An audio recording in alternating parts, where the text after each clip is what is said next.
Yay! We are live. Hello, my gorgeous friend. Happy Goddess Temple Live, whatever day it is, wherever you are. I am Abiola Abrams, founder of womanifesting.com. And today we are talking about ancestral veneration. If you ever want to come play with me live, you can do so. Join me live on Sundays at 11 a.m. Eastern Standard Time on my social channels at Abiola TV, and Wednesdays for Womanifesting Wednesdays at 2 p.m. Eastern Standard Time on the Hay House Social Challenges. Come on into the room, y'all. Come on into the room. Hopefully, my peeps on Facebook and YouTube, you can see me. I'm trying a new streaming app called StreamYard. What's up, StreamYard? Hopefully, y'all can see me. Hit the share button, put some positivity on your timeline, and let's get this goddess party started. Yes, grand rising, goddess, grand rising to you. All right, so we're going to begin with a bit of gratitude, and then we are going to get into some ancestral veneration, which is the honoring and the praise and feeding and taking good care of your ancestors like they took good care of you. Hello, Goddess Chandra. Okay, so let's begin with some gratitude, shall we? And then let's get this Goddess Temple party started. So we're going to just get quiet. Let's just get silent. Maybe we just need a little sound to just help us tune in. Yes? Yes. Just close your eyes if you're in a place where you can close your eyes. And just breathe. Just breathe. Pay attention to the sound of my voice and the sound of the bowl.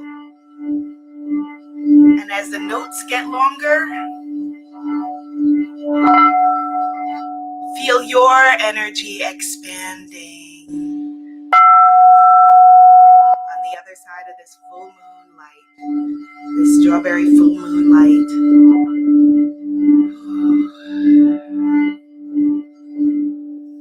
And I want you to see ourselves, all of us who are around this circle, as infinite. Millions and millions of us through time and space. We started out maybe sitting on the banks of Senegal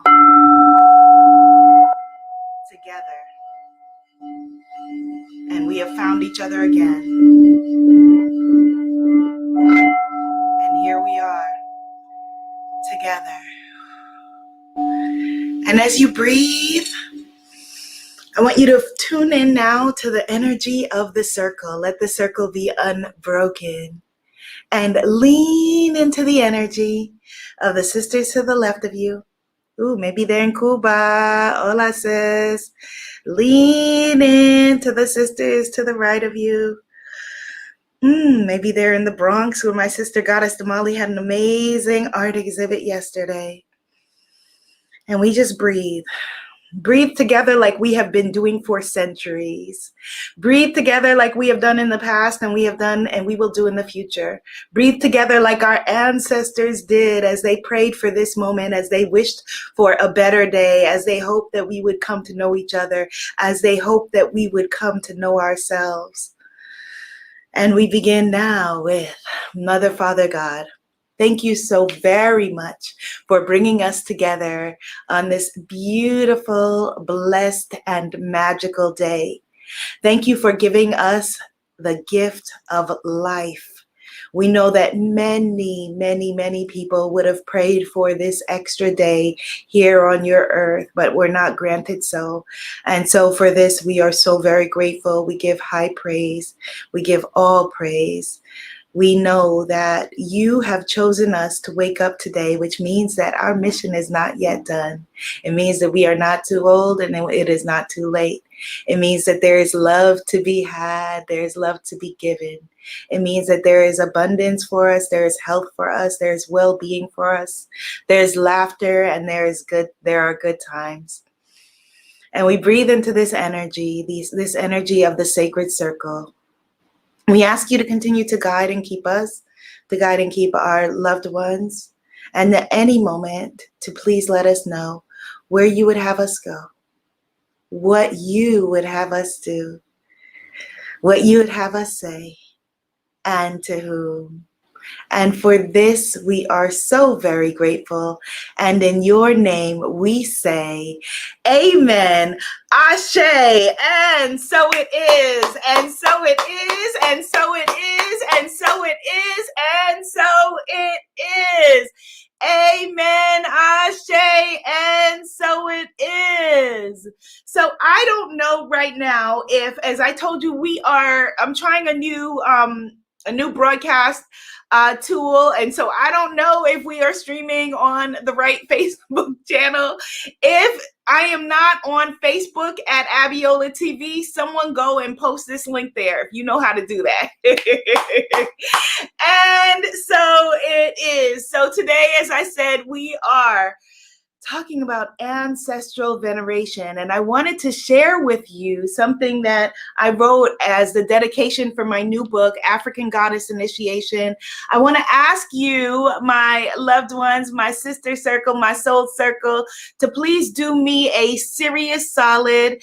And if you have not purchased an advanced copy yet of African Goddess Initiation, go to tinyurl.com/thegoddessbook, or just Google Abiola and African Goddess Initiation and purchase a copy, because the advance sales are important. It says to everybody that we need more of this, okay? So go to tinyurl.com/thegoddessbook. tinyurl.com/thegoddessbook.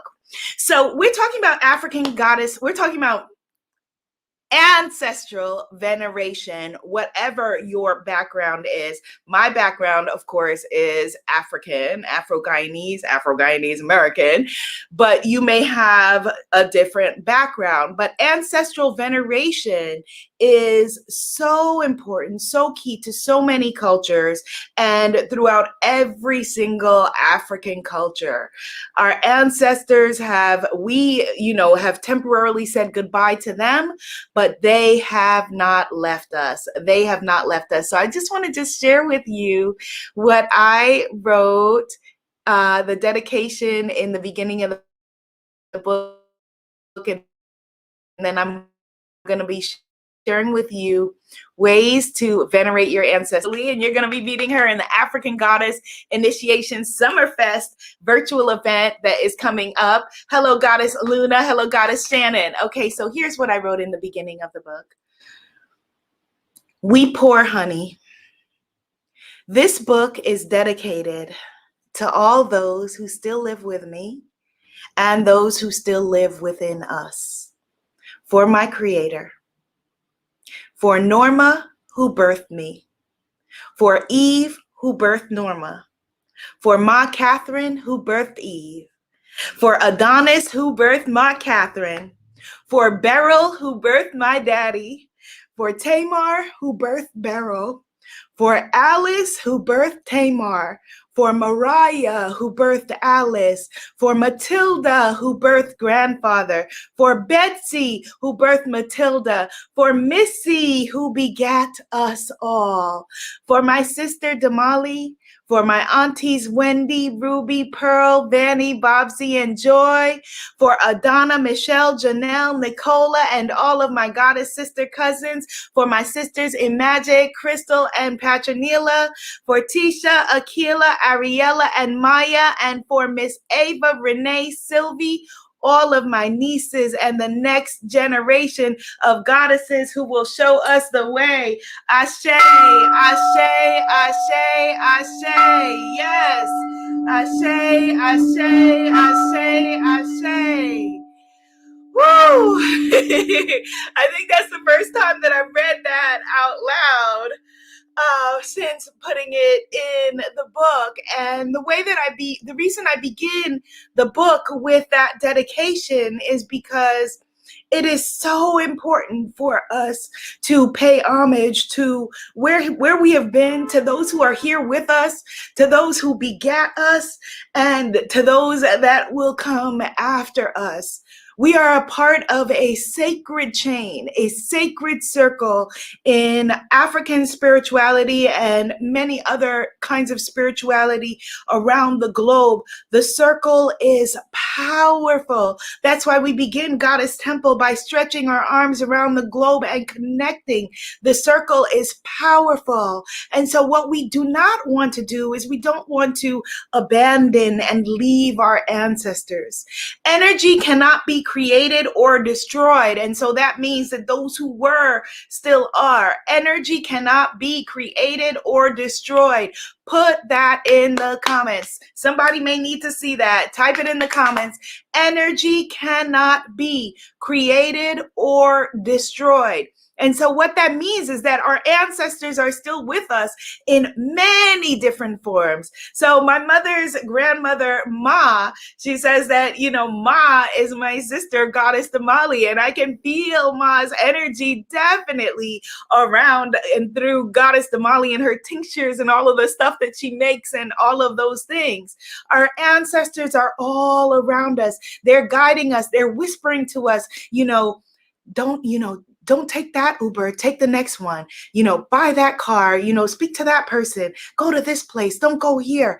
They are speaking to us all the time in whispers and coincidences. So I'm going to be sharing with you 7 ways that we can honor and venerate our ancestors.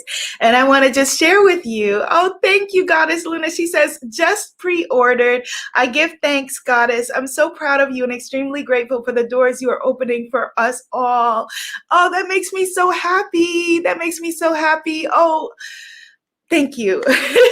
I'll explain another conversation why that makes me so happy. But yes, if anyone knows me, that my objective is to bring us all to bring us all to the party. Energy cannot be created or destroyed. And so I want to just share with you, this is a piece of, it looks like a random piece of wood, but it's not random at all. It is from my ancestral home in Guyana. And that is the home where my mother grew up and my great-great-grandmother lived and has been in my family for generations. And so I share this with you because this sits on my altar. So creating an ancestral altar is a very, very powerful way to honor your ancestors. In addition to African cultures, this is done in India and Chinese culture and a number of other cultures. Type into the comments, I'm creating an altar for my ancestors. I am creating an altar for my ancestors. When I talk about Goddess Temple Sunday, a lot of times people wonder, well, where is the temple? The temple is you.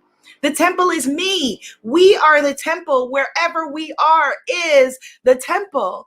And so the way that we choose to live our lives, the way that we choose to honor ourselves and honor our ancestors is all a part of the sacred dance. Yes, Goddess Rita, affirm it. I am the temple. We are the temple. You are sacred. Energy cannot be created or destroyed. And so you come as you, but you stand as 10,000. You stand as every single ancestor that has walked the planet, every single person that prayed that, okay, I'm in this situation now, but maybe one day my people, who come from me will have better, do better, feel better, want better, know that they deserve more. And now we are affirming it. Yes, my sister Goddess Monique is in the house. We are affirming it. I deserve more. Type that in the comments. I deserve more. We dare to deserve more. And so creating goddess altars, honoring those who came before in that way is a really, really powerful practice. And I share more in detail about it in the book. Goddess Shannon says, I have an altar, but I don't know where my family is from. I keep chocolate-covered cherries on it for my mom and my sister my sister's barrettes. That's beautiful. That's it exactly. If you don't know, the details, you work with what you have. And a lot of times you may think that you're making it up, but you're remembering. You're remembering. It may feel like you're making it up, but you are actually remembering. And so you may hear on your ancestral altar to put some, some liquor and smokes on there. And you may be like, oh, I don't know. This don't seem too spiritual. Like, what's up with this, Abiola? This doesn't seem like the way to go. But that's what your ancestors are asking for. They're like, yeah. Which brings me to number 2. Set a meal out on their birthdays, on Thanksgiving, on holidays where you celebrate. Set a meal at the table for them. This is something that we do in my family. We set a place for them and set a meal out for them. And that's the meal for, for those who came before who are not there in physical form. And you may be a vegan right now, but maybe they want some hog maws, right? Maybe they want some chicken feet. Set a meal out for your ancestors. That's number 2. Set a meal out for them. Number 3, songs and poems, the ways that we celebrate. So for example, in the African American community, we have shout outs, which now has been adapted by everybody. I remember like in the early 00s when I heard Barbara Walters say, I want to give a shout out. And I was like, what?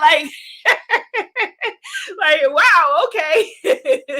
But this used to be a part of the African American community. And where it comes from specifically is that there's a practice throughout Western and Southern Africa, and in Yoruba tradition specifically, it's called mojuba, which is, it's creating a praise poem, list of names of praise that feels like a poem.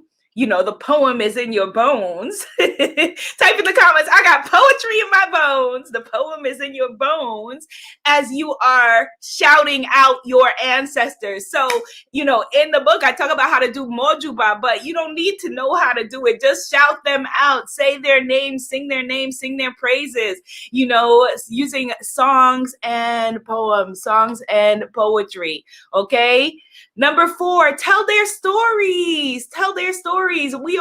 Everybody, we do this, but when you're sharing your stories about your loved ones, like, yeah, and then, uncle said this and grandma said that, and this one said that. Goddess Rita has Cameroon and Mali roots. Yes. You're telling their story. You are prolonging their life, their existence. We all exist as long as the last person remembers us. We're still infinite. We're still there. But while that last person is singing our name, saying our praises, telling our story, passing us on, we are still ever present. Type into the comments, I am ever present.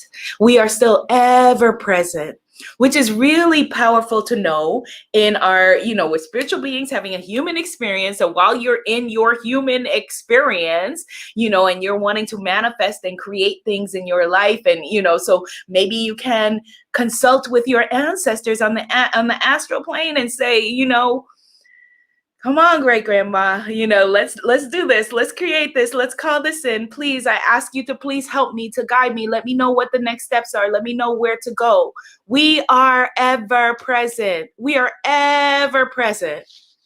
Very, very powerful, very important. And if you have an item that belonged to someone like our goddess sister said, her sister's barrettes, which is really powerful. If you have an item that belonged to the person, really powerful. If you have photos of your folks that you love, take those photos out. We got the photos buried in our houses, like the people, let's take those photos out. This is something I'm doing this summer, and put them up and about, create a shrine, an altar on your wall, put the pictures out. Put the pictures out. You can also frame stories about the person and put them next to pictures, so that it's a living and ongoing wall and engagement, because we are ever present. So tell their stories. Number 5, when you are in meditation, you can go to the ancestral realm. You can travel. Your body can travel. This is something my dad taught us when we were very young, that, when you're dreaming and you're asleep, you wake up, sometimes you're tired because your body, your spirit has been traveling all night. So close your eyes, and in meditation, you can go to the ancestral realm and develop relationships with ancestors that you don't know. You may never know a lot of their names. We're each made up of thousands of ancestors. And so connecting with them in that way is very, very sacred. You can get to know, like I said, ancestors that may not have walked the earth at the same time that you did. Goddess Melissa says, my grandmother's pick hangs in my kitchen. She's my kitchen angel. She was an excellent cook. Yay, that's beautiful. That is absolutely beautiful. And along those lines, there are people who, a couple of days ago, I did a seminar on this, and someone was telling me that she was adopted. And so she was saying that she didn't know, how to connect. And some people may have that challenge as well. Well, here's the beautiful thing. If you were adopted into a family, you have the lineage that you were adopted into, and you have your blood lineage. So you are doubly blessed, because perhaps your ancestors came to that lineage and said, here, take care of her, take care of this person, take care of our loved ones in this way, or your spirit, your soul, your creator said, this family has what you need for this life. This is what you are needing to know. And so you have a double lineage. So how beautiful and how blessed is that? You're not lacking. You don't have less. You never have less. You have more. Type it in the comments again. I deserve more. You who are watching on replay, type it in the comments again. Doesn't matter if you're worried like, oh, people are going to think I'm typing a lot. Yes, you are, because you deserve more. Type in the comments, I deserve more. We deserve more. Your ancestors designated more for you. More for you. Type in the comments. You can just put more, please. Goddess Afua says, I'm recording our song. Yes, she has the official song of the book. Yeah, I'm a goddess for the book's playlist tomorrow. Ooh, she says, I ask my ancestors and our goddess temple for loving and creative support. Yes, we see Goddess Afua in the studio, and she is recording a song that will speak to all of our hearts. Uplift us. Uplift those who came before and those who come after. Thank you so much, Goddess Afua. We are looking forward to that. More, please. Number 5, something that is scary to a lot of us in Western culture is divination. But everybody knows somebody, had a grandmother, great-grandmother, somebody who read chicken bones or read, cowrie shells or whatever it is. Divination is really powerful because it gives us access sometimes to more clear guidance than you may be able to access. So having, using oracle cards, or something like that, that like these are my manifesting cards, or your own system, or Goddess Shanna says, I ain't scared of divination. Yes, something like that is really a wonderful tool because it gives us access to guidance. This is in every single African culture. I have not found, I've done extensive research, extensive research, and I've not found an African culture yet that does not have divination as a part of their practice, as a part of their spirituality. And so don't let folks steal it from you. Type in the comments, I'm done letting folks steal from me. I'm done letting folks steal my joy, steal my God, steal my spirituality. Type it in the comments. Goddess Rita says, I do divination and tarot. I love my Orisha. Yes, that's beautiful. That's beautiful, Goddess Rita. Yes. And so, for example, oh my goodness, we got people who read crabs. read the legs of crabs and how they fall. We've got people who can read the Dogon. So for example, the Dogon will draw lines in the earth. And then at night, they know that the sand fox, they put something to attract the sand fox. And when the sand fox comes, the footprints that the sand fox makes in the sand give the guidance from the ancestors. I mean, woo, how powerful is that? How powerful is that? Yes, Goddess Chanel. Yes. How powerful is that? And number six was divination. Number 7 way to connect with your loved ones who have passed on, those you know and those you don't, is through music, dance, drums. You know, you can play their favorite song. Every time I hear the song, when I move, you move, just like that. I think of my Aunt Sylvie. I think of her. I feel her. And it's so interesting. Last week, I was having a conversation with a dear spiritual friend of mine, psychic medium, Goddess Zaya. You will meet her. She's a part of the African Goddess Initiation Launchfest virtual event that's coming up. And I was telling her that now, like, those words in that song to me have a spiritual connotation, because now it feels like when I move, you move. Like when spirit tells you move, you move. You know, when God says move, you move. When I move, you move. You know, without questioning, just like that. When I move, you move. So using music and dance and drums and connecting to the vibration and the energy, you know, it could be a song that the person loved. It could be, you know, it could be just music that you feel in your soul, like, okay, they would be connected with. Thank you for the hearts, Instagram. Yes.